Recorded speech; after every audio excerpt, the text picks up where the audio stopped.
নমস্কার, আমি শুভম রায়। আপনারা দেখছেন জিটিভি, দ্রুতগতিতে সবার সাথে। কলকাতায় গার্ডেন নিচে মৃত্যু হয় পরিযায়ী শ্রমিকের। মুর্শিদাবাদ জেলার ভগবানগোলার ছলনক্কর গ্রামের বাসিন্দা মঈনুদ্দিন শেখের। এবার তার বাড়িতে দেখা করতে উপস্থিত হলেন মুর্শিদাবাদ লোকসভা কেন্দ্রের প্রার্থী মোহাম্মদ সেলিম। মৃতের পরিবারের সদস্যের সঙ্গে কথা বলে এবং বাড়ির লোকের পাশে থাকার আশ্বাস দেন তিনি। পরিবার খুবই অসহায়, দুর্দশাগ্রস্ত, তাহলে কেউ তো এই পরিযায়ী শ্রমিকের কাজ করতে যায় না। আর এইসব এলাকার দিনাজপুর, মালদা, মুর্শিদাবাদ রাজমিস্ত্রির কাজ, দোকানদারের কাজ, তার টানার কাজ এগুলো করে। এটা তো দুর্ঘটনা হয় অনেক সময়, কিন্তু এটা একেবারে একটা ক্রিমিনাল অফেন্স। ওইখানকার স্থানীয় তৃণমূল, প্রমোটার, পুলিশ এবং পুরসভা চারজনই দায়ী। সেই জন্য ধামাচাপা দেওয়ার জন্য আপনারা নিজে দেখলেন, আমাকে আটকালো। ওখানে গাড়ি যে ঘটনাস্থলে গেলাম, পুলিশ বলছে স্যার অপোনেন্টের লোক এসছে, কি করবো?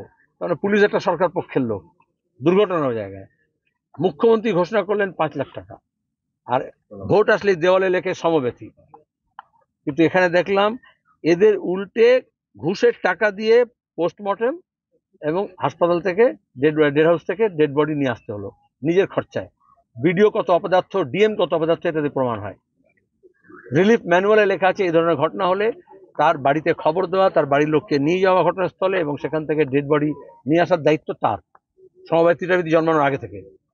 তাহলে যে 2,000 টাকা দিতে হয়, এদের দফন কফন সবটা নিজের ঘর থেকে করলো, বলে ধার দেনা দিয়ে করলাম। সেটা আমাদের ইউনিয়ন আছে, শ্রমিক সংগঠন আছে, তারা এটা দেখবে, তাদের যা করার কথা। কিন্তু মুখ্যমন্ত্রী যে ঘোষণা করলেন তার ঘোষণা কত মিথ্যা এখানে প্রমাণিত। তিনি কারু গাটে করিয়ে দিচ্ছেন না, বিল্ডিং শেষ। গোটা দেশে আমরা পার্লামেন্টে আইন করেছিলাম নির্মাণ শ্রমিকদের জন্য, সেখানে যত বাড়ি তৈরি হয়, যত ব্রিজ তৈরি হয়, যত কনস্ট্রাকশন হয়, তার 1% জমা দিতে হয় এই মিস্ত্রিদের, কর্মীদের, শ্রমিকদের ওয়েলফেয়ারের জন্য, তাদের শিক্ষা, তাদের স্বাস্থ্য, তাদের চিকিৎসা, তাদের মৃত হলে তাদের সামাজিক সুরক্ষা, ক্ষতিপূরণ।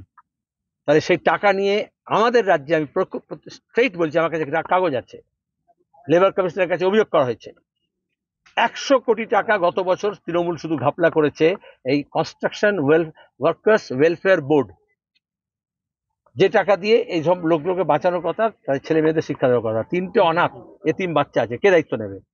ওয়েলফেয়ার বোর্ডের টাকা নিয়ে মোৎসব করা হচ্ছে 5 স্টার হোটেলে বসে, মেলা খেলা হচ্ছে, উৎসব হচ্ছে, হেলিকপ্টার নিয়ে ঘুরে বেড়ানো হচ্ছে, 5 স্টার হোটেলে মদ খাওয়া হচ্ছে, আর কনস্ট্রাকশন ওয়ার্কার্সদের কোনো ক্ষতিপূরণ দেওয়া হচ্ছে না। আমরা এই টাকা আদায় করে ছাড়বো।